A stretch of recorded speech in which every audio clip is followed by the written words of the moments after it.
Welcome to the review segment here on our show, the AM show. Joseph Akable is right here on a Friday, which has suddenly become a bit slow because of the very sad news that came overnight. Joseph?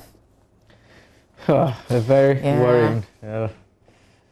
When I saw the story, when I woke up, it's very disturbing. It's one of those news items that we all pray that we don't wake up to. And it's unfortunate. Absolutely. The manner it's happened. I listened to Richard Koyunako sent us a sound of some persons who were traveling with the MP. One of them said he had to lie down and pretend to be dead. And he heard the MP shouting that he wants water to drink. And he was wondering what that was about because he didn't know that he had been shot. He didn't realize. And the other guy also said that when they approached him, they asked him, who are you? He said, I'm called here for. They said, okay, so you're part of those who are making us struggle. And then shot him twice. So, this news just in. I mean, for those who are just hearing the news, the MP from Fantiman has been shot dead. That's the news sent. Yeah, we're 59 days to the 2020 polls. Certainly not the kind of news that we were hoping to hear today. We won't find the story in any of the newspapers because this story broke very late, almost this morning, really. I thought it actually happened around 1 a.m. Yes, absolutely. So let's run through what we have in the newspapers. Joseph Opoku Gakpo will join us because this was a sitting member of Parliament, joined the 7th Parliament. He was candidate for the NPP in the upcoming elections as well, so trying to hold on to his seat in Parliament, but he doesn't even now get the opportunity to even be on the ballot.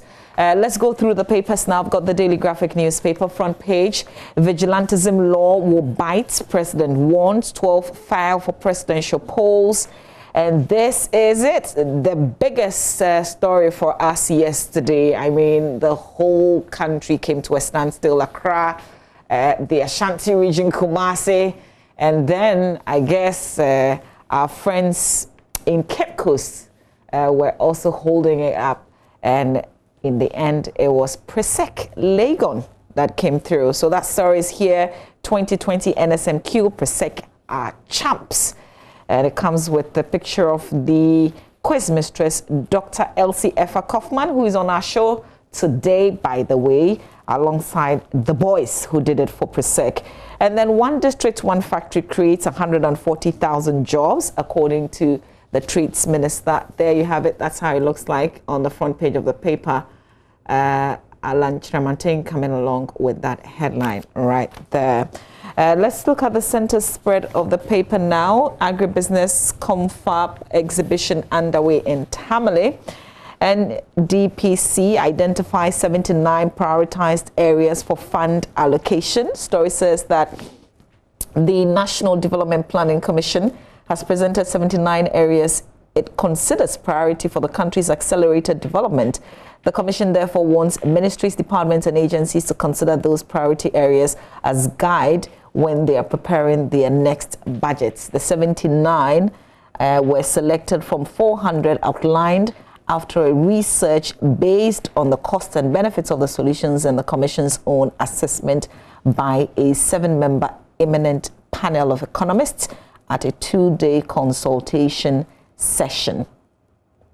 Okay, so details there. And then Republic of Korea present vehicles to foreign ministry, also another story in the center spread of the paper. On the back page, the Coastal Development Authority has taken delivery of 622 Suzuki outboard motors for sale to fishermen in the Greater Accra, Central, Western and Volta regions at subsidized prices.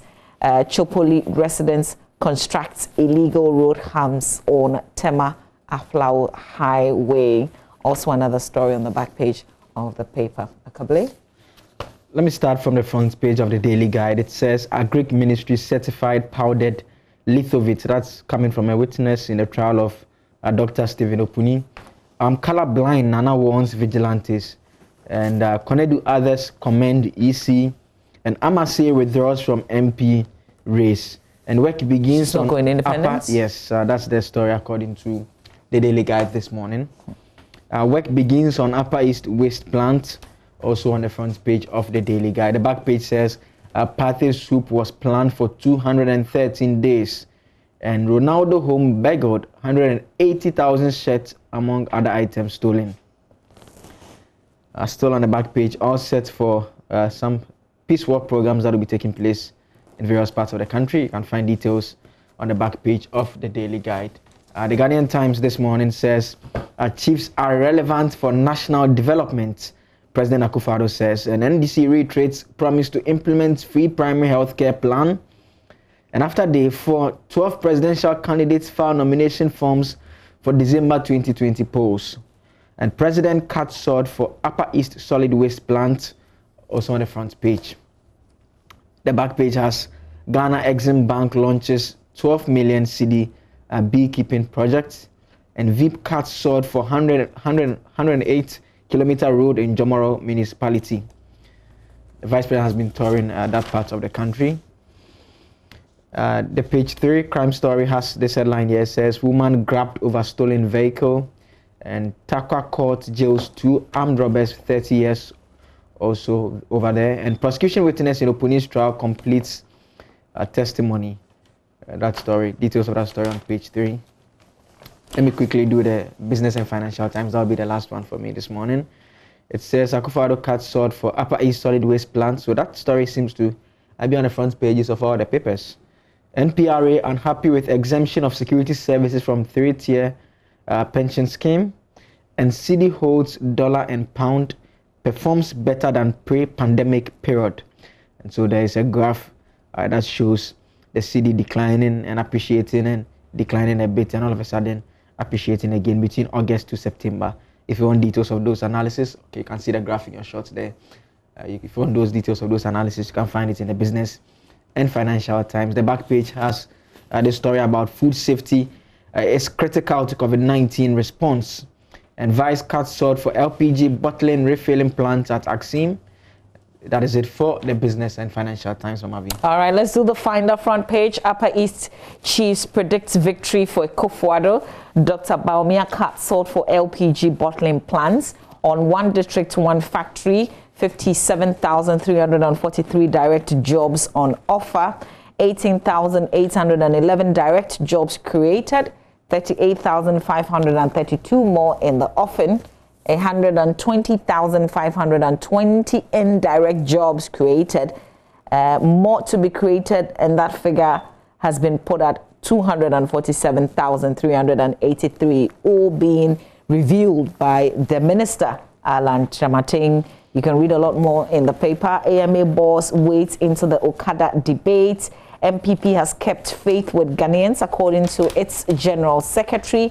Prim Park condemns arrest detention of its Vice President, David Tamaklo. That story on page 5. It says the Private Newspaper and Online Publishers Association has condemned the arrest and detention of its Vice President, Mr. David Sichofer Tamaklo, who is also the managing editor of the WhatsApp News, a digital newspaper by the Ghana Police Service.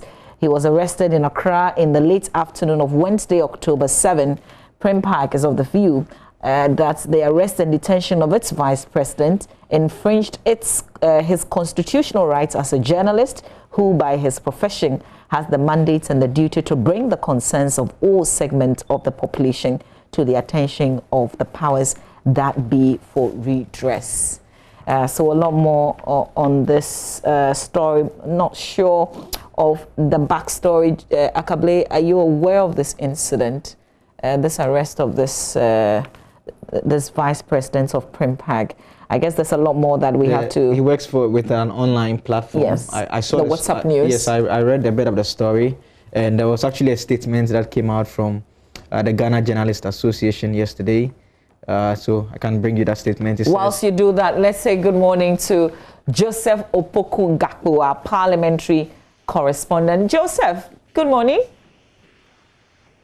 And how are you doing? Well, very well, thank you. But, you know, it's just that everything's been thrown, everything's been just gone upside down, I guess, for us. All the excitement that we were coming on the show with today was just met with that news of the killing of the sitting member of parliament for Mfantsiman constituency. That's a man that you've seen in parliament many times, Joseph. So he actually, if you ask your producer, Derek Akosam will tell you that Akosam had always wanted to be on your show. So I think, if my memory serves me right from the very first State of the Nation address that the president delivered back in 2017, around that time, he managed to, not he managed, but there was a conversation in Parliament when we covered that, that he featured on. So he actually got on the AM show just around. It's either the very first budget or the very first State of the Nation address. And that's when he became a friend of Kosam. So repeatedly, he had made the point that he would want to get to the show, he had wanted to get on your show, and that you guys should repeatedly invite him on AM show. So even Kosam will attest to it that he's someone who's always tried to step out there, get work done for the NDC, speak publicly in support of the NDC. My last encounter with him was on the 14th of August, the night of the 14th of August. Now, what happened was that you recall the controversial Ejapa deal that was approved by Parliament the day that Parliament went on break. That day, Parliament adjourned sitting very late into the night, around 11 p.m., because the conversation on Ejapa Act. And one of the things that we realized in the course of the day, as we reviewed various documents on Ejapa, was that George Mekuduka, the Takwa MP and vice chairman of the Mines and Energy Committee, was actually the chairman of the Mineral and Investment Fund. So sometime around 11 p.m., I called Duka that I wanted to get more in the understanding of what was happening. And Duka said he was in his office. Duka was in Duka's office in the Job 600 building. So I proceeded into the Job 600 building that night around 11 p.m. And funny enough, when I went into Duka's office, Eko Hayford was actually seated in Duka's office, and the two of them were having a conversation. I think they are very good friends. So even around that time, they were just sitting down having a conversation. And then I went into a conversation with Duka, which lasted for a while, recorded an interview. And Eko Hayford was actually in the office. So then there was a conversation around off campaign, and you guys should feature me more in interviews and all. So then we have that kind of thing. After I was done with my interview with Duka, before then, I eventually left Speaker's office around 11:30 p.m. That was actually the last encounter that I had with him personally in George Speaker's office. It's very sad that this morning the news is coming in that that's actually been shot. And funny enough, the story indicates that he was returning from a campaign. He had gone campaigning, and he was on his way back to his house around 1 a.m. The story. Everyone has been campaigning very late into the evening these days. Absolutely. By the way. And it's not just the presidential candidates, but the parliamentary candidates as well. Yeah. I recall that late last night on the Battleground show, we were trying to get one of the MPs, Akable. We were trying to get Atsoforce in the Democracy MP for an interview. And as Akable would have said, even around 8 p.m., 9 p.m., the indication from Mr. Fortune was that he was addressing a rally. So that's happening a lot. Yeah, Joseph Apukago, just hold it there for us. We've got Yawanti. He was actually traveling in one of the vehicles with the MP, and he had a few things. So Yawanti is joining us. We're going to speak to you with him, and then we'll do the translation. Yamawachen that's the say one year kasa wo AM show wo join news. MP na wefim sesiano. MP for Mfantsiman ya te say na one in na wo akwantu mu betimi aka na esi akire ne ahu ye ne aute edi kano bedamase drive FM remote nyina nyankopon shiram the change na say you to Accra by around by 7:30, 7:45. Accra. Then the about was it's Yaba your branch or Mankashim road be at the His Excellency and not Danko yeah. The road no more esu or my bimu, you know, as a kind of Muslim. See about baby the Domrase, I won't fancy. Hello, Bacho Yetio. Ahoy, baby the Domrase. A whole over phone was sunny, and the answer my year. China phobia or more ya quine, I'm a ball way be a horma or more horma, a ya quine. See a buyer, the ma bear say. Yaba, the Baba 100 meters away to the incidents, you know. And I driver who say, car snap packet. The weapon over here fast, then or 10 a to the Mankasim. I say, Obia, Yaba was no. To whom he says, I 10 a or suddenly chair, Mankasim back. To one, your tea say, a 2 akasa, oh, your carnachi. Pay more than 3-4 times. Dabana catch am robbers. See the okay munina obia say you obia seki. See then your bonfire say about the moye na when you face incidents because you be sada. Enti na mo car ni di MP ne car na chi ana na ka cars na etu kwan ne ho. Ye car no ni MP car na chi. Okay. Yeah, say your nam road no so aye ko. Yeah, traffic from Obuasi to Accra to Obuasi. Okay. You see yeah, as a copy at the end of so. And see not like cars not packet. Into whom said traffic, no, a block is on. Who said be across it. For 1 year fast and not 10 years. Okay. Because that know your boss driver. It will him road no so. But enti basa kwan we offer ya police phone ni so ana say mo bia try so be free police at the time ana. Police barrier e wo kwan no so. Police barrier out traman kasim e ba wanim kakra. Police barrier also, but all light any one muntino. As a honey you soon. The police also my police barrier and you know. Would do one my like what driver and as what to quiet and a door. Almost say almost light, you know, as a so okay. You offer but more when do baby a police barrier ne one baby a incident we see you know. Na upa barrier ne ho na say undu ho. Like what barrier no cry say. What barrier no cry say over 500 meters away cry. Okay. And yeah. That means the barrier no cry any cry and e beto say incidents na the SC. Okay, yo me patch off fire because of time you know ye be jano e wa ha ye debate jawa ha ye debate si ha Yawinti was traveling in a vehicle not part of the MP's convoy by the way, but he said the driver of his vehicle sensed that something unusual was happening and he told them there was a robbery perhaps, so they had to turn and go back. But they had gunshot. He recalls about 3 shots, he says. So Yawinti there, an eyewitness, speaking to us about this incident.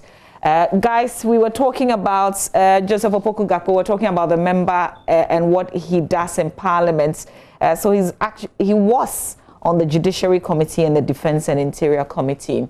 But I was just watching a playback of his appearance on Bedrim because our colleagues on Adum TV traveled to Saltpond 2 weeks ago, just 2 weeks ago, on a Friday just like this. And he, as a sitting member of Parliament, joined the conversation, a very extensive conversation. And it's just absolutely sad that we're waking up to the news this morning that he's been shot and killed. There's been other incidents of either accident or robbery. There was also Alex Mould's team involved in robbery in the Ashanti region. A similarity. So you hear the eyewitness say that he was on the road and suspected there was a robbery. The same thing with the Alex Mould incident. The campaign guys actually drove into the robbery. So there was a robbery ongoing on the road. They were attacking vehicles. Then they drove into it. And so they were also attacked. They stole the items. They beat some of them up. And they actually wanted to shoot them. And one of them had to plead. And they were saying that, I mean, why should we leave them alive? We should shoot them. And they had to back and forth among the robbers before they agreed and left them over there. So, I mean, it's unfortunate, and it raises issues about, I mean, this state of security among others. Exactly. Yeah. And I was just going to remind you guys, remember the parade or that exhibition where the police mentioned that their members, the Greater Accra Commander, you know, challenged the members to reduce their sexual rounds. That was a whole show to tell us their readiness for the December polls. And I think that this is really the real test in terms of alleged robbery incident and killings like we've seen happen in the I think ideally, case. if they are to step up and do the things that we all want them to do, sometimes we are a bit too hard on them. And so, you know, they are evening, sometimes when I'm driving in town in the evening around 10 p.m., they stop you, they ask you to open your boot, they check the cars. Mostly people tend to complain that there's a lot of traffic, but those checkpoints, if those things are done, it prevents some of these individuals, because obviously these are people who will be carrying guns, who would have gone through a certain checkpoint or would have used a certain checkpoint at some point, even after they are done with what they went out to do. And it's very unfortunate. And as it happened, I was just thinking about JB Dankwaidu as well. That incident was also another one that left all of us in shock. And we have this one also happening, killed in this fashion. It's very unfortunate. So December 24th, he would have turned 50, actually. So his 50th birthday was just around the corner. What does this mean, Joseph Opoku Gakpo? Because we know that there are rules that come with the game, even as we talk about the death of a certain parliament. What happens with his seat? So if this had happened about 4 months ago, then we would have had a by-election, because the laws indicate that when an MP is lost 6 months before an election, then there will be a by-election to elect a new member of parliament. But if it's happening anywhere less than 6 months before the next election, then the seat is left vacant until we get to the election. So essentially that's what it means, that the seat will be vacant until we go into the polls on December 7th without the need for a by-election. The more interesting thing will be, so what happens in his constituency? Correct me if I'm wrong, but I think the EC's filing processes actually come to a close today as far as various contestants are concerned. Ekoheford is one of the people who actually went and opposed in the Infantiman constituency on the NPP ticket. So then this actually leaves room for the NPP to probably organize a whole new parliamentary primary for whoever to emerge winner. And just maybe the Electoral Commission would have to give an extension for the NPP to then file a new candidate in the Infantiman constituency. That's likely to be one. Yeah, that's an angle that we would definitely have to explore. Just to finish off this story with the Primpak's statement and the arrest of its vice president, David Tamaklo. Just some background. So Mr. Tamaklo was arrested for publishing a news item in his WhatsApp News, a digital publication capturing the concerns raised by some Evers and Northerners residents in the new Edubiase constituency in the Ashanti region. He was arrested based on a bench warrant issued by the new Edubiase District Court because the police claimed he failed to honor an invitation extended to him to assist the police in their investigations into the complaints. Primpak questioned why a journalist should be arrested for being the voice of the voiceless in line with his constitutional mandate as a member of the Fourth Estate of the Ram. So a bit of background to the arrest of David Tamaklo. You can continue to read a lot more. You said that there was a statement that was issued by the Ghana Journalists Association related to this matter, Joseph. Yes, and so they are saying that to the extent that Mr. Tamaklo's arrest relates to his journalistic work, the GJA believes that the police action is unconstitutional and undermines the values of our democracy. It says, we urge everybody concerned about Mr. Tamaklo's work to report him to the NMC.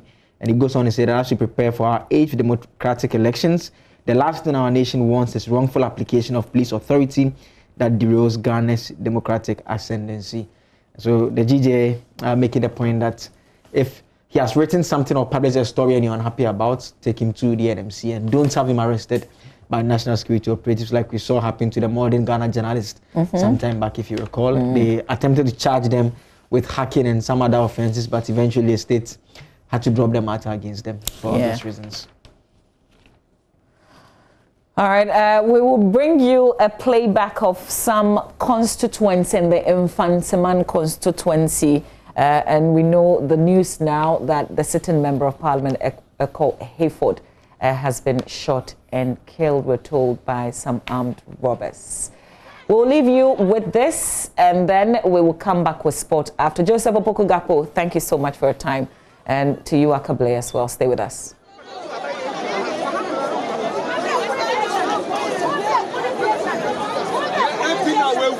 NDC for you will be. It's in your Fantaman was there. Yeah, trust Fantaman. NDC for you will be. You're going to catch your whole